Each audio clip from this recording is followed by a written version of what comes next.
Dans cette vidéo, on va voir ensemble comment gagner des revenus passifs en tant que référenceur.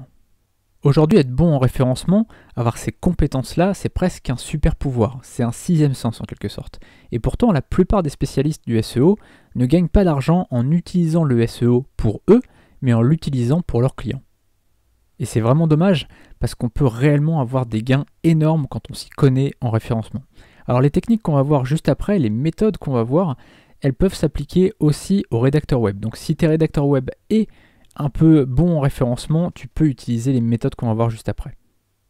La première méthode, c'est de créer un blog dans une thématique. Si tu es à la fois référenceur et rédacteur web, alors tes compétences te permettent de rédiger des articles optimisés. C'est pour ça que c'est bien d'avoir la double casquette référenceur et rédacteur parce que là, tu n'as aucune limite. Mais si tu n'aimes pas rédiger, t'inquiète pas, il n'y a pas de problème, tu peux déléguer cette tâche à un rédacteur web de qualité.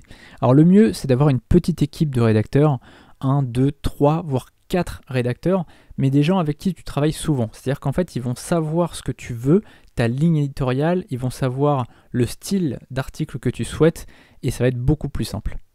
Au niveau de la monétisation, tu as forcément la pub AdSense, mais ça tu vas pas gagner grand chose, c'est en fait mettre des encarts de pub. Alors là tu vas gagner quelques centimes ou quelques euros par mois, il va falloir faire beaucoup de vues pour pouvoir gagner quelque chose.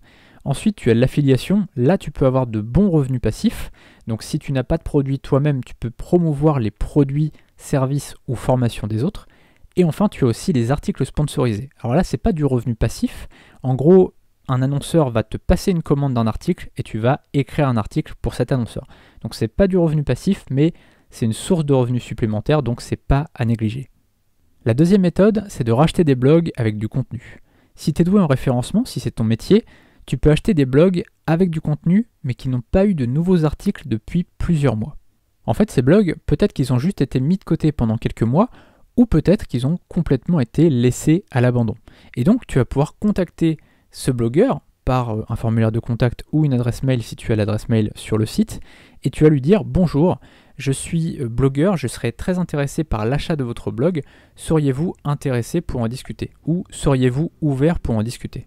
Si la personne avait prévu de le laisser à l'abandon ou en tout cas de ne pas remettre beaucoup d'articles dessus, il sera intéressé par le vendre et toi tu pourras l'acheter pour une somme raisonnable. Et quand il sera à toi, tu pourras revoir totalement son référencement.